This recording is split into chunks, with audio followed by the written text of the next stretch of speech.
Got a quorum? Yeah, there we go. All right. Okay, well, I had fun putting some stuff together for this, and I thought I'd start by reading a Shakespearean sonnet. And before you freak out, it's not too long.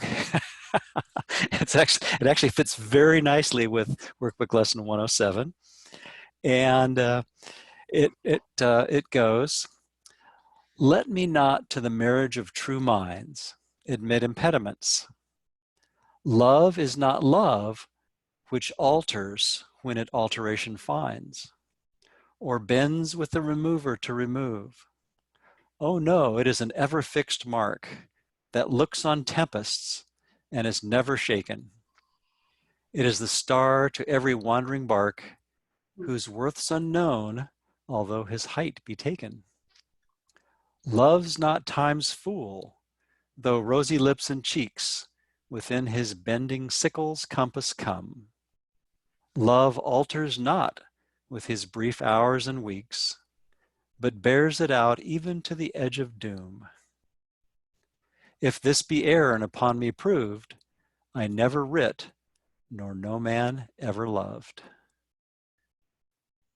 So we'll work on the next hour kind of putting that in plain English. And was that in a particular play? No, that's just one of his sonnets. And I'm not a Shakespeare scholar, but there is a friend of mine named Stephen who's in our Ashland online study group. And well, he actually was attending in person for a number of years, and he would recite this from memory a few times during recent years. But boy, wow. I think this really fits nicely with the truth that doesn't change, and that's the light from the lighthouse that certainly Ken and Gloria probably immediately recognized as a great symbol for the constancy that we're all looking for, the certainty, the rock and the foundation, metaphorically, that we can trust in. So I think this workbook lesson really speaks very nicely to that, and it's I had just a really feeling of deep peace reading through this again, yet one more, well, several times going through this. Truth will correct errors, all errors in my mind, lesson. And I'm remembering that Helen was inspired by Shakespeare and also by Plato, and Plato's allegory of the cave actually fits really nicely with this as well, because the truth is actually the light, metaphorically, that's outside the cave, and we're so fixated not even on the physical light. We're fixated on the shadows of things that change, and so we've got kind of doubly removed from the truth. And words are symbols of symbols, so there's another double removal from what we really are. But I think Plato and Shakespeare actually come together pretty nicely in this workbook lesson, and it doesn't surprise me that Helen found both of those inspiring. So I did, with a tip of the hat, Tim, to your diligence in looking for occurrences of different words in the chorus. I went through and I used an online thesaurus to find synonyms for truth. And I found things like accuracy, authenticity, certainty, fact, legitimacy, principle, truthfulness, veracity, actuality, correctness, exactitude, facts, genuineness, and things like that. So I just grabbed a few of those and put them in. I don't have the big red with me here. that's in Oregon. So I just did the next best thing, which is for me the Miracle Distribution Center search tool, and soon to be leapfrogged by another one from FIP, but that's another story.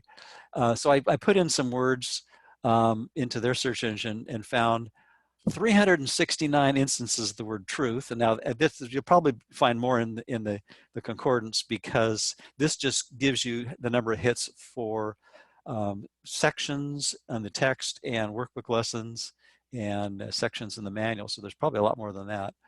So 369 for truth, 282 for true, 190 for certain. And these seems like a whole lot to, you know, plenty to work with there if we want to dive into it deeper.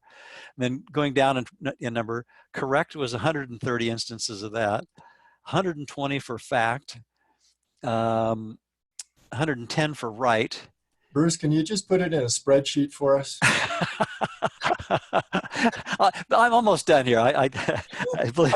I'm kidding. I'm kidding. I know. That's cute. I like that. Let's see. 71 for exact.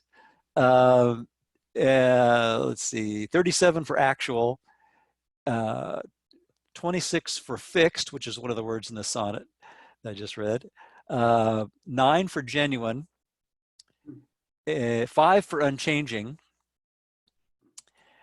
And 2 for gospel, which is more of a kind of a biblical connection, and 2 for legitimate, and then the one that was in the synonym list that I didn't read that apparently has been added recently was dope, and dope wasn't found anywhere in the course, so go figure. I had to explain that to Lynn last night. She kept looking at me like I was making it up. No, that's apparently a pretty commonly used word for slang now. I hear that on The Voice when I've listened to that. Like, oh, it's a really dope song. Yeah. Anyway, but I thought I'd pick some of the ones that were more frequently used. And oh shoot, I turned the page, but I think was it one. Well, I had it open, then I flipped my book. But anyway, I just had a conversation with C.A. Brooks, and she was reminding me of, was it 153? Anyway, there's a workbook lesson that starts. I could use the search tool and find it real quick. It's the Can You Imagine? Let's find that. I can find this real quick here, if you'll just bear with me for a moment. And it is. Let's use the exact phrase. That'll find it. There we go. 107. That's it. So 107 kind of ties into it a little bit. So I'll just read a little bit of that.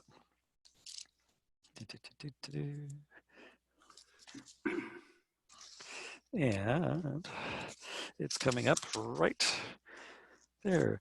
Yeah, so there's a second paragraph in lesson 107 is, can you imagine what a state of mind without illusions is? How would it feel? Try to remember when there was a time, perhaps a minute, maybe even less, when nothing came to interrupt your peace, when you were certain you were loved and safe. Then try to picture, this is the same lesson. Oh, I was thinking there was another one. That's why it sounds so familiar. Well, there was another lesson somewhere, but anyway, well, why don't we just read the lesson, because I think it has so much. But there was another one I think that had that same line, but it's not coming up here for.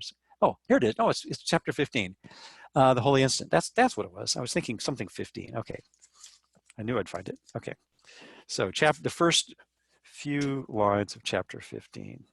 Yeah, here it is. Can you imagine what it means to have no cares, no worries, no anxieties, but merely to be perfectly calm and quiet all the time? Yet that is what time is for, to learn just that and nothing more. God's teacher cannot be satisfied with his teaching until it constitutes all your learning. So anyway, I just thought that tied in nicely with this lesson. And so I'll just start by reading the first paragraph of 107, and then we can talk about it. I was just thinking another John Lennon song, Imagine. Imagine, yeah, exactly. Because we're asked to imagine what it would be like without the ego. And there's a little chart behind me that I'm going to get into after we finish enough of the lesson to get the gist of it here. So, so it's really undoing the illusion, undoing the belief in separation that the ego tries to mask and cover up. So right off the bat, what can correct illusions but the truth? And what are errors but illusions that remain unrecognized for what they are? Where truth has entered, errors disappear. They merely vanish, leaving not a trace by which to be remembered. They are gone because without belief they have no life. And so they disappear to nothingness, returning whence they came. From dust to dust they come and go, for only truth remains. So right off the bat, we're given an opportunity to just look at the consider the possibility that maybe beyond all the stuff that we've put in front of the awareness of peace, there really is a peace that's so profound that we couldn't possibly, as egos, imagine what that might be like. So I'll just read the next paragraph too. I was just thinking that he could have stuck that paragraph in that sonnet you read. Oh, absolutely. Well, there's the word alter coming up in here, which is what triggered the remembrance of that sonnet. Yeah, so that we're about to get to that one too pretty quick. So yeah, for sure. Can you imagine what a state of mind without illusions is? How would it feel? Try to remember when there was a time, perhaps a minute, maybe even less, when nothing came to interrupt your peace, when you were certain you were loved and safe. We could stop right there and just let that soak in and marinate in that for eternity, huh?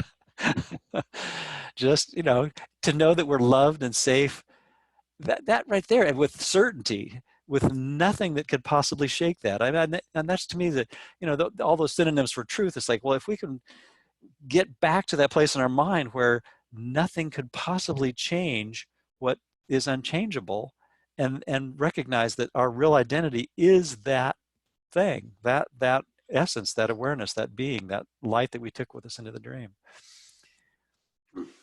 Then try to picture what it would be like to have that moment be extended to the end of time and to eternity.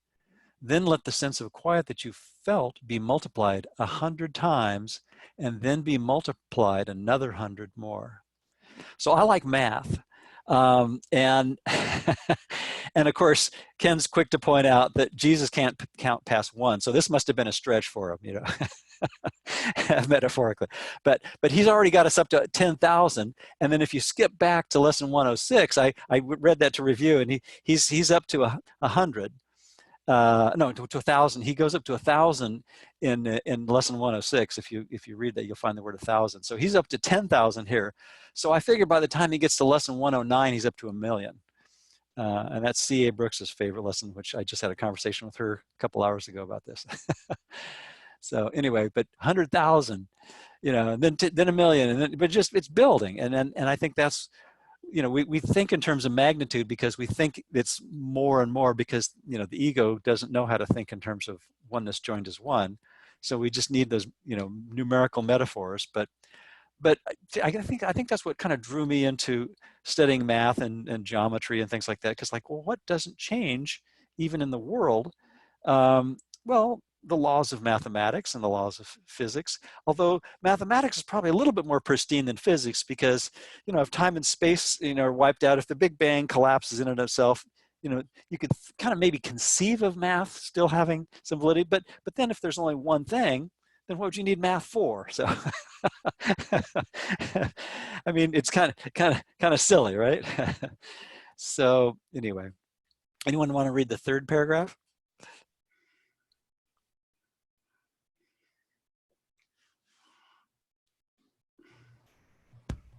Jim's going for it. Okay. I'll be glad. Yeah. So, and now you have a hint. Not more than just the faintest intimation of the state your mind will rest in when the truth has come. Without illusions, there would be no fear, no doubt, and no attack. When truth has come, all pain is over. For there is no room for transitory thoughts and dead ideas to linger in your mind.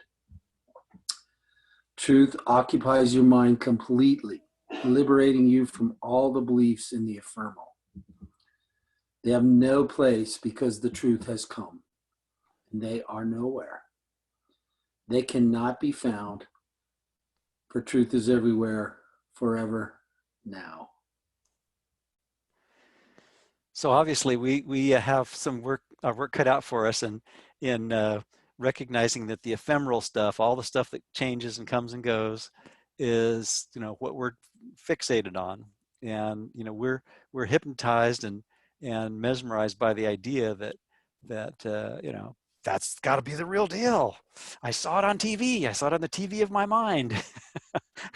that must be my reality, and and it shouts loudly and makes a big fuss to with its propaganda to convince us that that's what we are. But there's still this little voice that says, no, maybe not so fast. Maybe there's another another reality that isn't subject to all that turmoil and craziness.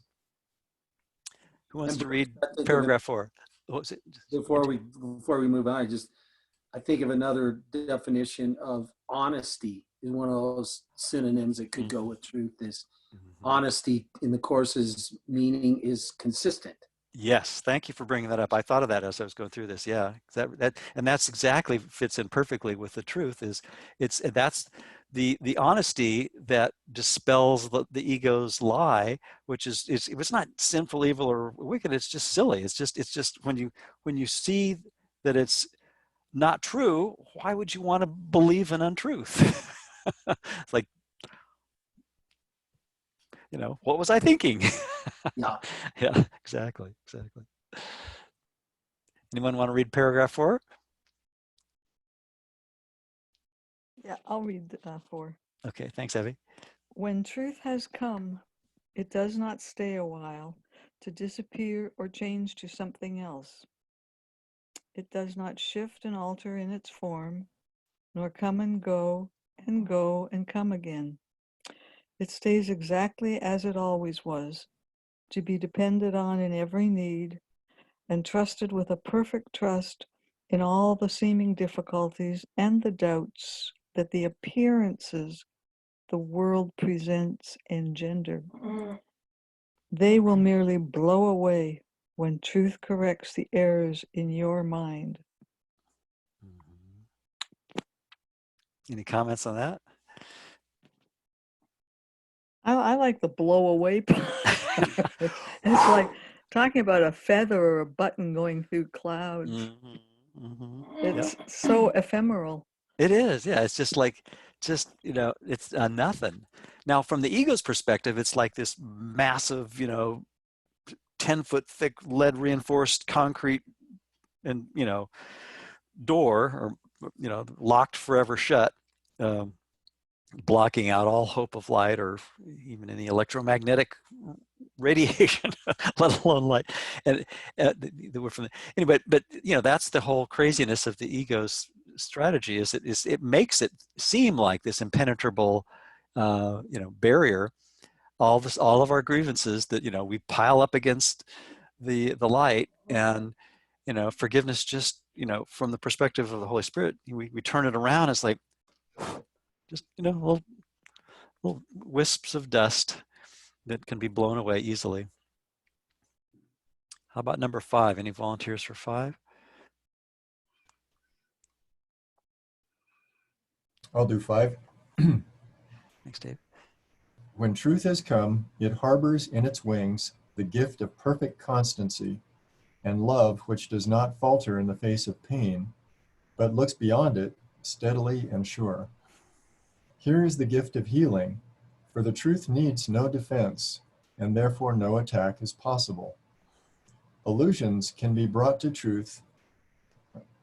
Illusions can be brought to truth to be corrected, but the truth stands far beyond illusions and cannot be brought to them to turn them into truth.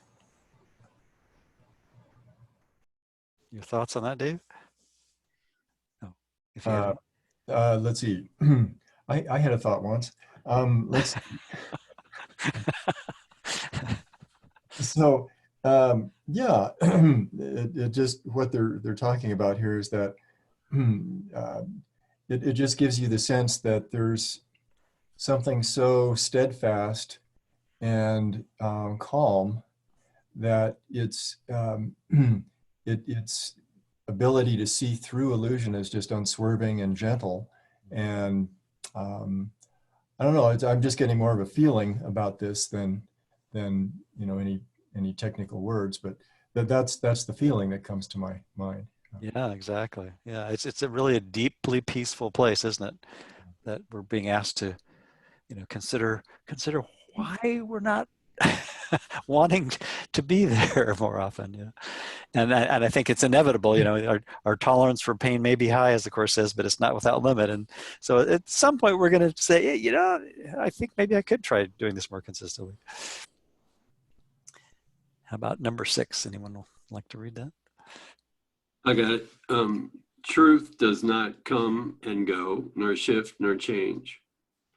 In this appearance now and then and that, evading capture and escaping grasp. Truth does not hide. It stands in open light, in obvious accessibility. Truth is impossible that anyone could seek it truly and would not succeed. Today belongs to truth. Give truth its due, and it will give you yours. You were not meant to suffer and to die. Your Father wills these dreams be gone. Let truth correct them all.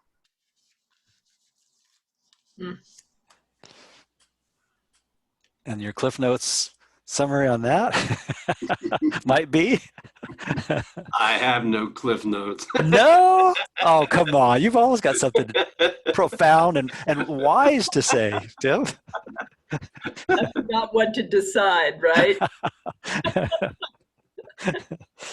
But I like the way he kind of just, sometimes I feel like he just sneaks in there and throws death in. Like, you really got to know this is all going, the other shoe's going to drop and you believe in death. That's always the case. And that's what the whole thought system, the ego, is based on belief in death. So you were not meant to suffer. You were not meant to die. We were not meant to suffer. We were not meant to die.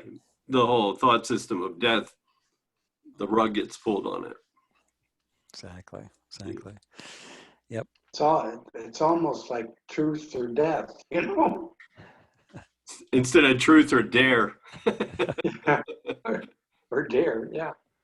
Yeah, the encompassing thing about truth, it's just, it's there for you to accept, but in the acceptance, there's no other,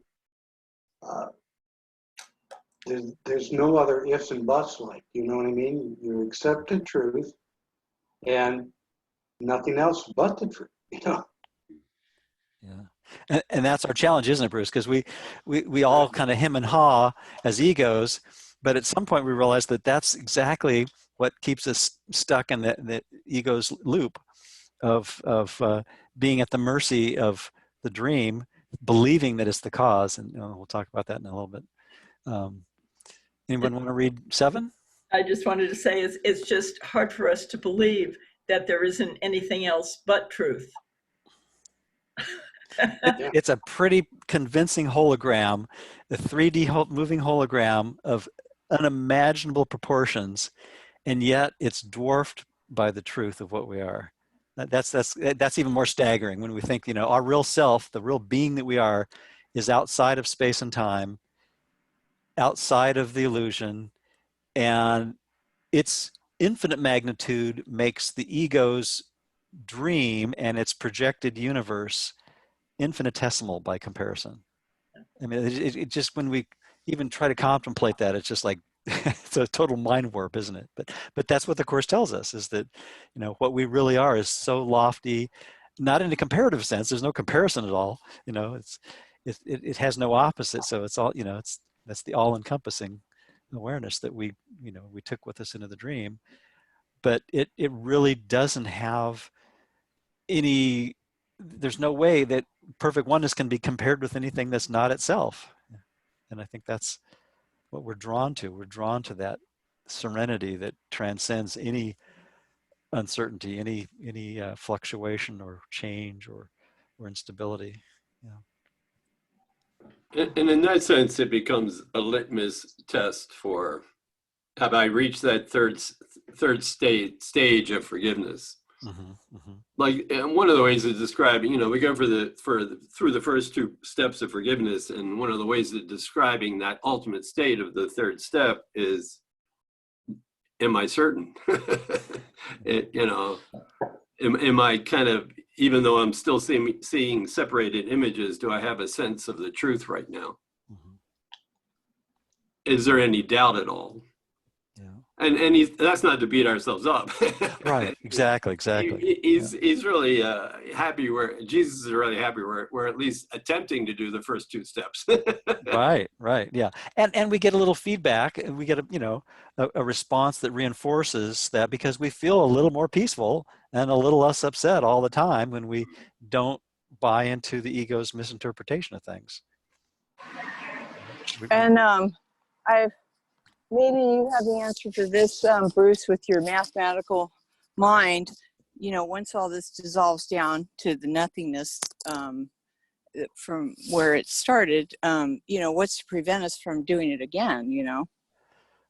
Well, I think that's the kind of the classic, how did the impossible occur?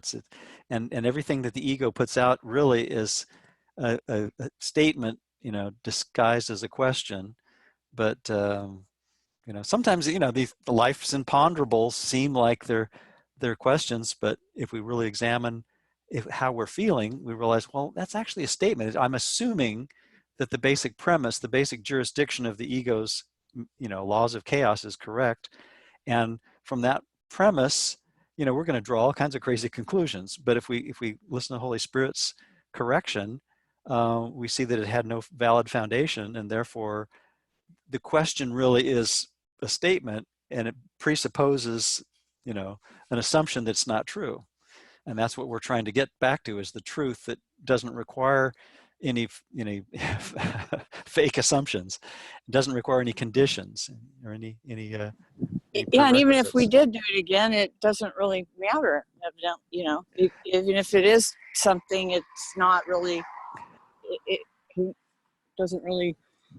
Even if we do it again and again and again. And that was Tim's point, I think, recently, in bringing up the comment that Jesus was asking Helen to consider when how can you help me with my fear? And maybe I'm getting maybe you can correct me if I'm wrong, but on the context. But it was basically, why do you ask for help in correcting this when the past, when you're still doing it in the present? Wasn't it something like that? It was I think something along those lines, where if, as long as we're still asking a question that's based on a faulty premise, we're still wanting to believe the faulty premise. So we have to just kind of ask the Holy Spirit to say, okay, what's the reality behind this, until we get past the ego's questions and ask the Holy Spirit's question, which is always, which thought system are you choosing at any given moment? So. Anybody for number 7? It's in the illusion for sure. Yeah. You want to read 7? I can do that. Okay. We do not ask for what we do not have. We merely ask for what belongs to us, that we may recognize it as our own. Today we practice on the happy note of certainty that has been born of truth. The shaky and unsteady footsteps of illusion are not our approach today. We are as certain of success as we are sure we live and hope and breathe and think. We do not doubt we walk with truth today, and count on it to enter into all the exercises that we do this day. Your thoughts, Lynn? Well, it's putting a certain amount, it seems, over here with me as a responsibility to, he says, we're certain today. Mm-hmm. We're certain of success.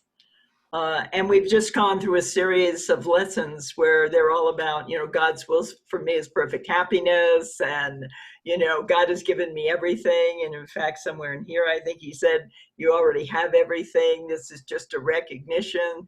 And so it's like, well, if I do not feel this certainty, I must be the one that just is plain not willing to feel this certainty. Yeah. It's something I already have. and it's also been God's will for me. And as he says, you know, why should I choose to go against his will? You know, what would that be like to absolutely walk with certainty that this is all accomplished? That would be the atonement. Mm-hmm, mm-hmm. Yeah, that's helpful.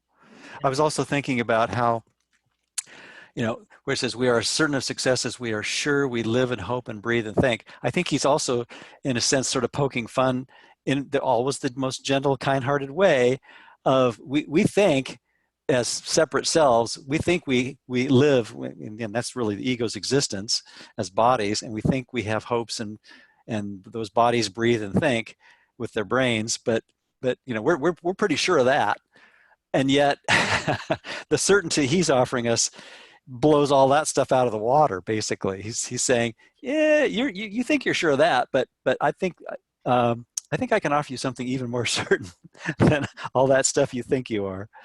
So anyway, anybody for paragraph 8? I'll do 8.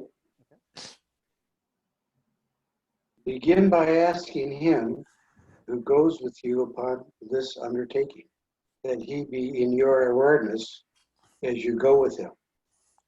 You are not made of flesh and blood and bone, but were created by the self-same thought which gave the gift of life to him as well. He is your brother, and so like to you, your Father knows that you are both the same. It is yourself you asked to go with you. And how could he be absent where you are?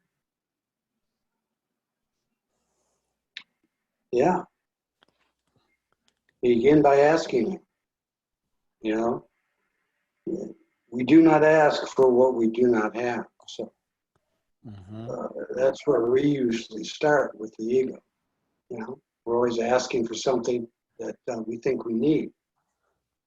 But if we begin by asking him, he lets us know that we don't have any lack.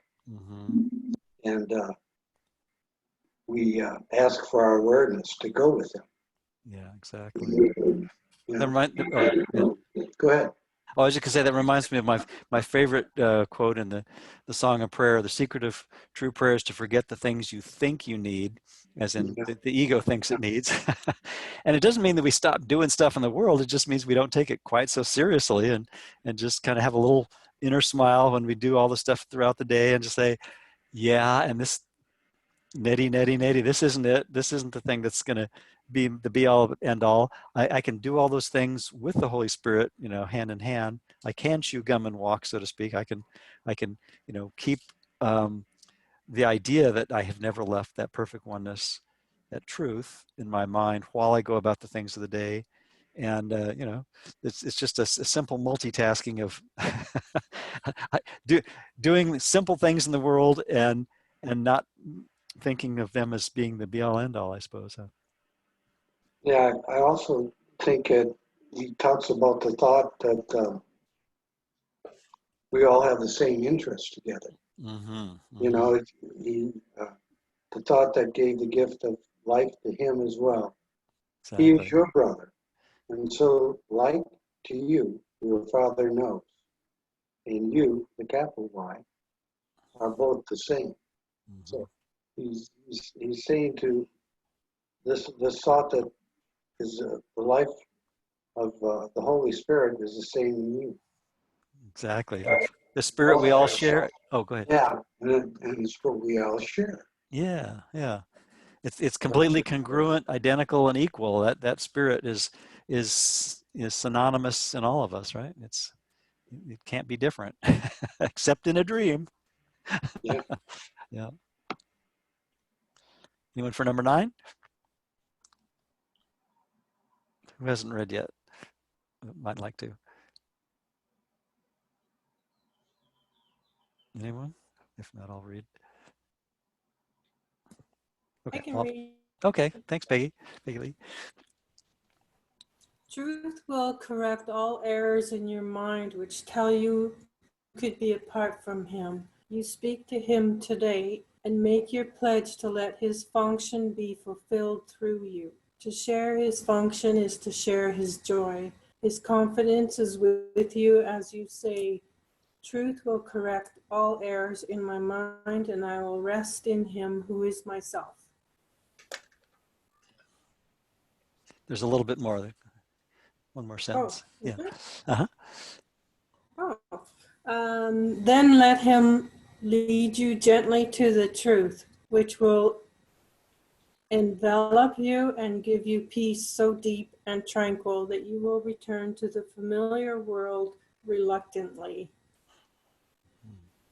Any thoughts about That's that? quite beautiful. It is, isn't it? Yeah. Yeah. Yeah. I think we can all feel the quality of integrity and strength and certainty and unchangeableness behind the words, huh? Yeah. What I'm kind of getting here is, so lessons 100 through maybe 105-ish, he was talking about the state of the right mind, what not hanging on to sin looks like anymore. So there's the happiness, there's the joy, there's a piece of identifying with the Holy Spirit, and then being able to look at it. One way of putting it is looking at the tiny mad idea and realizing it's silly that the tiny mad idea couldn't happen. And so that happiness and that peace and that joy that comes out of that experience. And then, he talks about in 106, the Holy Spirit. And he's like, listen, how to, emphasis on let me just shut up and be still. And then maybe I can hear the Holy Spirit. And now he's like taking another leap here because he's going into capital S self stuff. I mean, he's nudging us up the ladder here. So we went right mind, the Holy Spirit, and now we're in capital S self territory. And it starts sounding really schizophrenic. In one sense, like I'm trying to appeal to the real me, as if I'm a me trying to appeal to the real me. Right. You start thinking about that, it gets really loony really quick. Exactly. It's almost like there's like a rubber band in the ego mind that keeps pulling us back away from the decision maker to its concept of self, and that concept of self has no cognizance of the decision maker, and so it's always saying, well, okay, but how do I choose, which illusion do I get to do this for me now? And the Holy Spirit says, no, you got to get above the battleground, look at it with the decision maker that sees all illusions as the same. Illusion A equals illusion B equals illusion C ad infinitum, and from there it's going to be an easier process. But until you can learn to generalize, and we need to be really patient with ourselves while we learn to generalize, don't we? Because it's, because we each have, things around the wheel of misfortune that seem to be bigger deals than other things, and everybody has their own personal, sacred cows and special love, special hate, hot buttons. So as we're going through the process, we just need to be really gentle with ourselves and recognize that our hot buttons and our sacred cows might be different from someone else's, but we're all going to end up in the same place, and in fact we're already home. And we can afford to be really patient with ourselves and each other with that awareness, right? So. Yeah, and like paragraph 8, line 4, it is your capital S self you ask to go down the road with you, like who's the me that my capital S self is walking next to? Mm-hmm. I mean, it kind of begins to evaporate into, this is like instead of the rubber band pull back into a sense of separate self, there's this pull into the realizing we're all this giant one self. Exactly. Yeah. Yeah. It still seems to be even in line 5 in paragraph 9, and I will rest in him who is me, who is the big me. Right. I'll rest in that thought. I'll rest in that idea. Yeah. Because there's no other place to rest, actually. Exactly. When perfect oneness, that's pure non-duality, there's not a lot of other to mess with, is there? Exactly. Anyone for 10? Paragraph 10?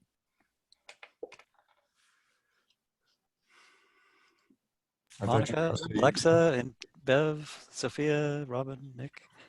Anyone? What page are you on, please? We're on lesson 107 in the workbook, and we're on paragraph 10. Okay, I'll go. Okay.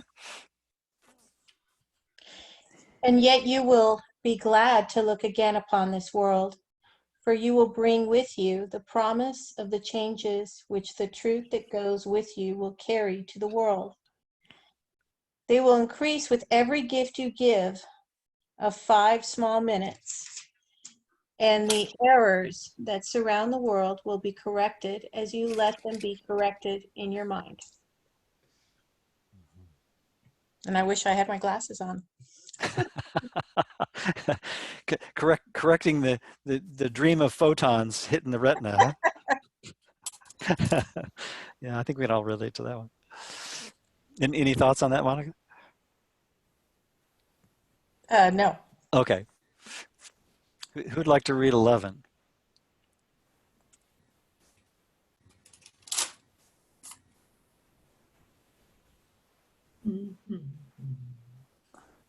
Okay, well, I can read 11. Do not forget your function for today. Each time you tell yourself with confidence, truth will correct all errors in my mind. You speak for all the world and him who would release the world, and he would set you free.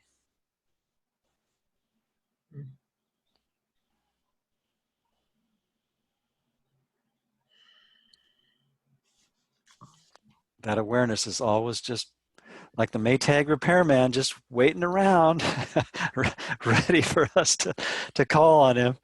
You know, any day now, I'll dust off those cobwebs under my arms and shake off the sleep out of my eyes and spring into action, kind of thing.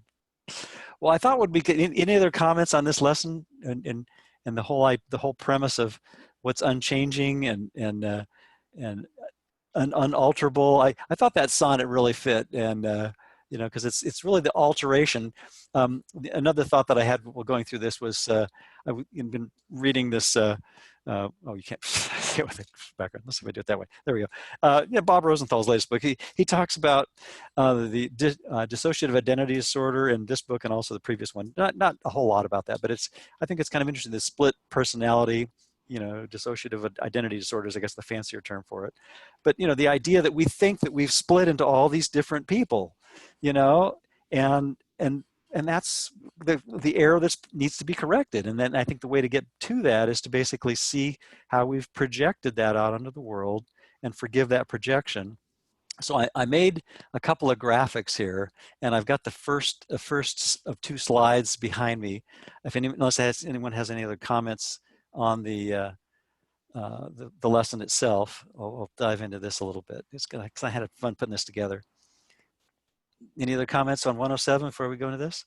I just to kind of see where we're going with the, you know, Jesus does 20 lessons at a shot before he starts doing review lessons. And so in this, the way he culminates in this, over the next few days, 108, 109, 110, you know, you get the sense he's nudging us up the ladder.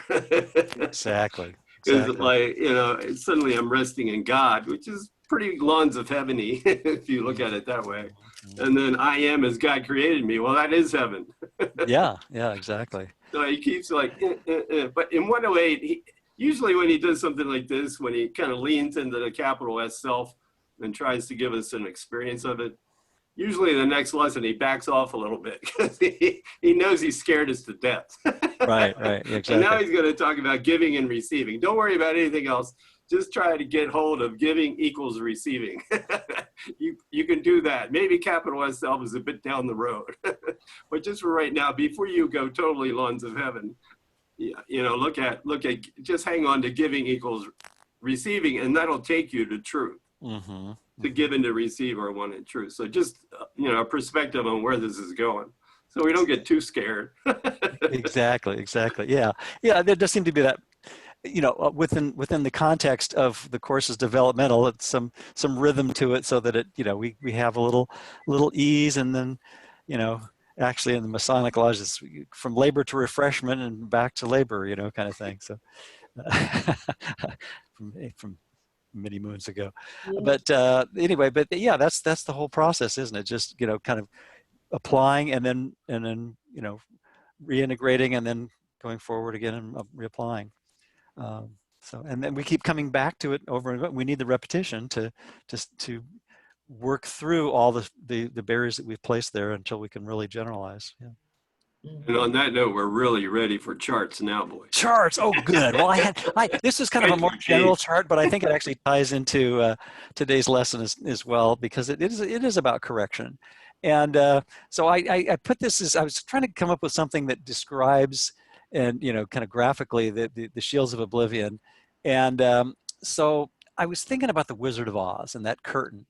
And so, you know, in that great story, you know, the Dorothy and her companions, you know, they've got the broomstick, you know, of the Wicked Witch, and they're ready to, you know, okay, now, you know, pony up here, you know, deliver on your promise of getting us home here, and you know, says, what the Wizard of Oz thunders back, you know, wait a minute, you know, hold on, you know, and then just about the time that Dorothy's calling him on the carpet for his failed promise, you know, Toto pulls back the curtain, right? And so, but until that point, though, we're basically upset by everything. Essentially, everything is a reason and an excuse for staying in a state of turmoil. So I've got the wheel of misfortune in the lower right of this graphic, and the idea, you know, that's the whole, everything's magic here. Everything is really projection, but that's not how we see it. We think this is the real deal, and I've got the arrow going up to the separate self, and we think that wheel of misfortune, everything that's in the world defines us. But the part that I probably should have erased with another little curtain in the middle, I guess, is the revelation that inside the ego in misinterpretation process, it's misinterpreting, distorting, and filtering what's already an illusion, and then ascribing grievances and stuff to it. It's basically saying, you know, everything in the world really is something that is upsetting. You know, whether it's a special love or a special hate, whether it's a drama that seems inconsequential, but you know, there's the hint that, you know, something worse could happen. You know, Murphy's Law, inside of every little problem, there's a much bigger problem trying to get out, you know, sub-law of Murphy's Law. You know, there's always, as Rosanna said, it's always something, right? And that's ego's stock and trade. That's its game. And as long as we don't pull back the curtain, you know, we're at the mercy of the ego. We're always basically, you know, the puppet that is responsible for nothing because, you know, it's done to us. You know, the world is making me the way I am, and it's not my fault. And so as long as we, you know, listen to the thundering voice of the ego, you know, pay no attention to that dog, you know, then the ego thinks it's okay. You know, its game is still intact. But eventually, you know, Toto's going to pull back the curtain. And so Holy Spirit's saying, you know, trust in Toto. And I actually looked up Toto in Wikipedia today, and I was delighted to discover that not only do they reference the Wizard of Oz, and that graphic of the dog is from the Wikipedia page, but also they mentioned the music group, rock group Toto. And they apparently, they commented there about that musical group is that they liked the Wizard of Oz, but they were actually more impressed with the Latin meaning of the phrase in toto, which was all-encompassing, which is like, where have we heard that adjective before? What is all-encompassing can have no opposite. You know, right off the bat, we're given a clue that that's the thought system that's going to get us out of this crazy you know, dream where we've blocked off the real cause, we've turned it around backwards, we've inverted cause and effect, and we think we're at the mercy of everything in the world, and instead of you know, given the opportunity to be merciful. So to do that, once Toto pulls the curtain back, let's go back to the other slide. Go to the other slide here, which is this one. Can everybody see that one okay? Mm-hmm. Okay, so here now the curtains pull back, And so now we say, oh, now this starts to make a little more sense, because we're upset, but if we flip the two words, we see it's a setup, and that's the ego setup is the real cause that's hidden from the ego mind, and that is our projected unconscious unfounded guilt. It's unconscious because as long as that curtain's drawn, we're not going to pay attention to the mind, and we're going to just be mindless zombies and puppets at the mercy of the world. But once we pull back the curtain and listen to Holy Spirit's guidance and see things in toto, shall we say, we see that the guilt is no longer unconscious. Now, this diagram really doesn't talk about the second stage of forgiveness, where they go to the inner shield of oblivion. But once we start looking with the Holy Spirit at the silliness of the ego strategy, it's like, well, that's dumb. Because it then becomes unfounded. We see that it was just a mistaken perception, and it's an error. We're allowing truth to correct all errors in our mind, because it wasn't a sin. It wasn't, I love that phrase I keep coming back to from Ken's. It's not evil, sinful, or wicked. It's just silly. It's totally unfounded. The jurisdiction has been changed from the ego's courtroom where everyone's guilty to the Holy Spirit's courtroom where everyone's off the hook. In fact, it was impossible to commit a crime. So we now see that setup then projected the wheel of misfortune in our egoic mind. It's really never left its source. It's still there in the mind, but there's another arrow there that I've represented by the right circle, that it appears to be in the world. And because our senses are so, convincing, and we've trained them to be that way, it appears that that's the stuff that makes these puppets do what they do. But we've forgotten that when we pull back the curtain, see what's there, this is just a setup. It's just a silly setup. And then we see that it's the silly, seemingly separate self, not just a separate self, that is identifying with our own projections and taking them seriously. We've taken the tiny mad idea seriously. So anyway, and those ideas have never left its source. All the craziness of the ego is still there in the mind, and that's where we can make the change, because the locus of control in the Holy Spirit's thought system is always back in the decision maker, rather than trying to fix the dream of the world. And the magic doesn't need to be fixed. Why would I fix a dream? Now that I see that there's a mind where the cause is, I can choose that thought system and just laugh at the projection. And then of course we need to be really patient with ourselves, because most of the time we have that curtain pretty snugly drawn in a typical day, right? So when we get those little bursts of inspiration, we have those holy instants and miracle moments, and the curtains pull back, and we can kind of laugh inwardly and sometimes outwardly where it's appropriate. Just say, oh yeah, that was pretty silly that I believed ego's propaganda once again. And then it reinforces, it builds a little bit more each time, and we get a little bit more peace. And then when we read these lessons like 107, where it's, like Tim was saying, pretty high up the ladder, we can absorb it, and we can let it sink in a little bit more. We can marinate in that feeling of peacefulness a little bit more deeply. So. And and you probably said this, but I mean, the gist of it is when I realized that my upset was a setup.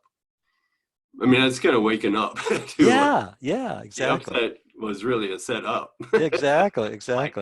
And I did it. I had the right words. I just reversed them, just like everything else. Ego reverses cause and effect. It reverses everything. It turns everything backwards, upside down, and inside out, and tries to convince us that that's the real deal, So yeah, so when when I had that issue, when I played DJ and I had an issue with somebody here at the Montview who was upset about the volume. Right. I remember that. I kind of knew she was going to be upset. I mean, so the upset I was feeling was really a setup, because I really set it up because I knew she was going to be upset. And I knew she was going to come after me, and she sure did. Yeah. What's that quote that's, if he spoke not of peace or truth or whatever to you, you spoke not of truth to him. So it's like, once we catch it and we see that, I was already looking for a fight. I was already going into it, armed to the teeth. How did that sword get back in my hand? Well, no one else put it I there. wasn't looking for it. I was begging for it. Exactly. Really. I was just like, oh, please, please. Is this a private fight or can anyone join, right? It's like, who threw Toto out of the car? What's that? Who threw Toto out of the car? Yeah, really. We got to go back and get him now. Really. Well, we all thought we threw God under the bus, but then, or Jesus, but Jesus keeps reappearing in that seat next to us and saying, "No, I'm fine. You didn't throw anybody out." I have a whole new image of the Holy Spirit now. It's not a bird anymore. It's a little dog. Comes running up, pulls my curtain back. Exactly. So ego's got the hungry dogs of fear, but Holy Spirit's got Toto. So I think Right. size does not matter, as Yoda would say, right? I think it's essential to know that we have Toto. Yeah. And even through all our mix-ups, we can understand that we can go back to Toto or the Holy Spirit. We have Toto too. Exactly. And that helps. Yeah, it does. It doesn't, and we're all helping each other. Going through whether it's a crazy pandemic or financial uncertainty or all the stuff that crosses our minds during the day. If we can can I just pull, Holy Spirit, help me pull that curtain back a little bit more and do it a little more frequently, a little more thoroughly. And then those moments start to interconnect and build and accumulate. And pretty soon you've got this whole network of light rather than just a few little sparks here and there. And that's what we're doing meeting like this too. It's just a reflection of that, isn't it? Yeah. Any other comments, thoughts?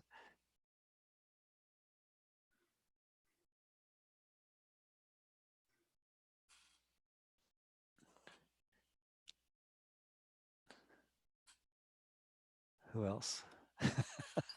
Well, I think it's funny that Dorothy, she actually has such innocence, and she, when she accidentally, melts the witch, it wasn't even like we don't have to really work that hard. The Holy Spirit is really the one who, it's like just that innocent child in us is where our help lies if we just let it, it's like there's a power that we don't, that'll take care of everything. Mm-hmm. And that mean witch, was so scary, and who would have known how that, just dissolved, and anyway, it was just, that movie's really powerful. Yeah. A lot of good metaphors in it, isn't it? Yeah. And then, like you say, Holy Spirit does all the heavy lifting. It's sort of like those pneumatic systems where sometimes you see those huge earth movers like D9s and D10s, and they have them in these huge open pit mines. They're like the size of a building, but there's just one guy in there or gal, and then they're working a few levers, but the hydraulic system multiplies, just a little tiny movement and makes it into a much huger movement. So Holy Spirit is kind of like the multiplier. It just basically relies on that little willingness, the little decision to, just let that thought in just a little bit. And it's kind of like years ago when I got a pilot's license, my instructor reminded me that all you have to do is set the trim on the ailerons just so, and then the plane kind of flies itself. And again, it's sort of like that hydraulic system. If you have just a little bit of amplification, it only takes just a little signal. Same way the transistor works. It basically takes a small amount of voltage and then it makes it a much bigger voltage out of it. Yeah, in paragraph 3, I like how it goes into, and now you have a hint, not more than just the faintest intimation of the state of your mind. Practice. Right. Yeah. In when the truth has come. Yep. Now you got a little hint. I like that. Goes along with what you were saying, dude. Yep. We've got guidance all throughout the day, huh? For that correction.